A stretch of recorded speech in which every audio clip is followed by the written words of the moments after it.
antes que nada, antes de hablar propiamente de la manifiesta, creo que es importante contextualizarla y situarla, ¿no? Cuando inició la pandemia, hubo una discusión colectiva justo para saber si continuábamos vía remota o qué era lo que íbamos a hacer. Y lo que sucedió es que decidimos colectivamente continuar vía remota. Y creo que es un marco importante, digamos, de señalar porque digamos, las reuniones sabatinas resultaban una especie de espacio de refugio, no solamente, digamos, de compartir lecturas o nuestros objetos de estudio de práctica, porque no todas, digamos, propiamente están realizando una investigación académica o histórica, sino también hay artistas involucradas, y creo que fue un espacio importante justo para pensar, para compartir, y que de alguna manera también alivió mucho el estrés de la pandemia, porque realmente no respondía como a estas, digamos, dinámicas institucionales de presión y de productividad, sino propiamente era además un espacio de discusión, y a raíz, digamos, de ese espacio nace la manifiesta, que yo definiría como una, digamos, no propiamente un índice programático, no responde justo a las dinámicas, digamos, de los manifiestos de vanguardia, sino que son una serie de puntos que escribimos colectivamente que de alguna manera resumen aquellas coincidencias y aquellas reflexiones desde las cuales nosotras y nosotres coincidimos en cómo acercarnos a ese objeto de estudio o de práctica que sería el archivo, ¿no?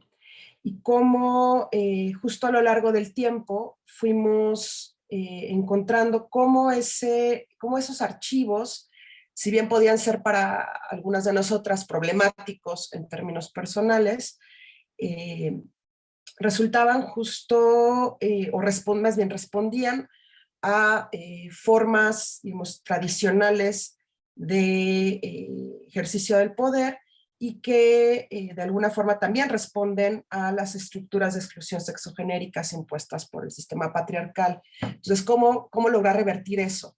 ¿No? ¿Cómo poder revertir esas dinámicas de poder que se establecen no solamente en la configuración de los archivos, sino en nuestras formas de acercarnos a esos archivos? Y creo que la manifiesta de alguna manera condensa ese esfuerzo de tratar de despatriarcalizar esas formas que también responden a formas también, digamos, de colonializar, ¿no? Las relaciones de poder que se establecen tradicionalmente desde las instituciones que resguardan los archivos, archivan, clasifican, y también nuestras maneras de acercarnos.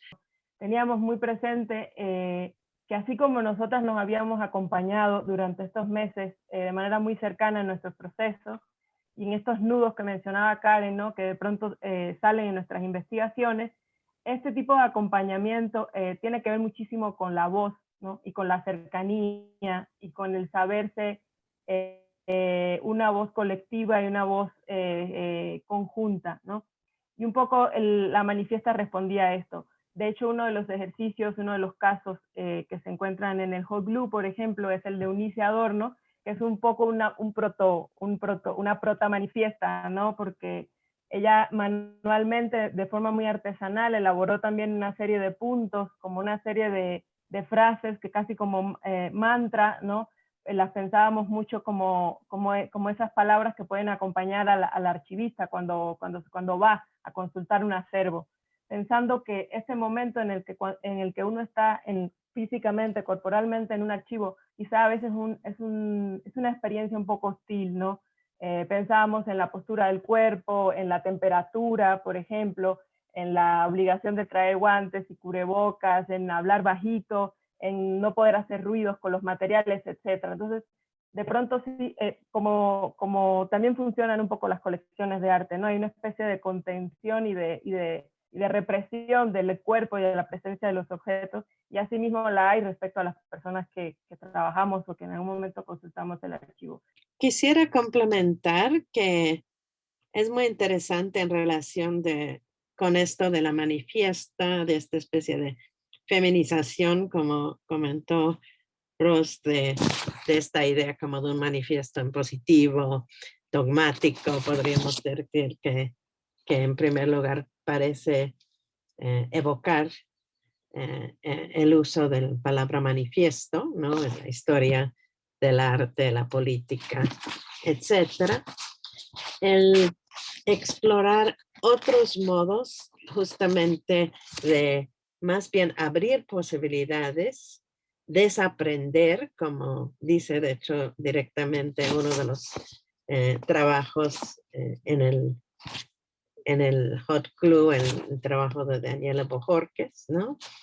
Y bueno, creo que es muy importante en ese sentido mencionar que el bordado que está en la portada y que de alguna manera busca representar también qué es este grupo de Despatriarcalizar el Archivo, es un hechizo creado por Alejandro Moreno, y espero que me estoy acordando bien de quién lo hizo, y justamente corresponde a esta idea de transformación, ¿no? Un hechizo que abre la posibilidad de transformar, pero en primer lugar transformar a nosotros mismos, ¿no? Nosotros mismos. Justamente el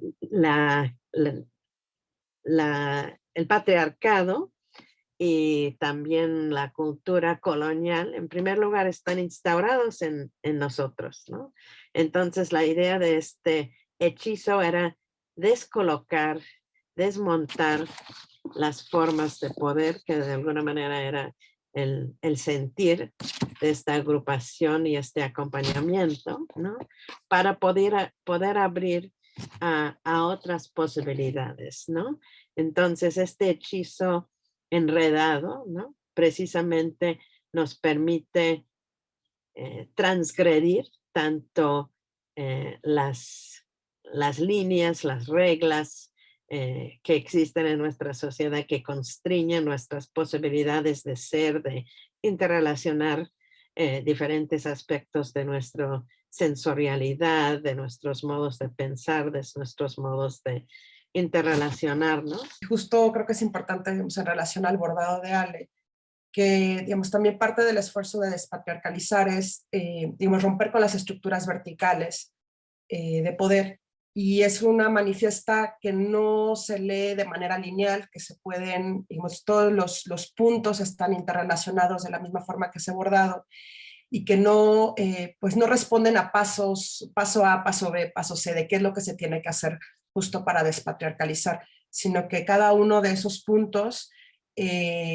cuestionan las actitudes que tradicionalmente se tienen frente a los archivos, pero también, como señalaba Karen, esas digamos, formas encarnadas que tenemos de asumir las estructuras de poder, ya sean coloniales o patriarcales, o digamos, si lo pensamos interseccionalmente, pues bueno, todas esas estructuras que tenemos muy asumidas.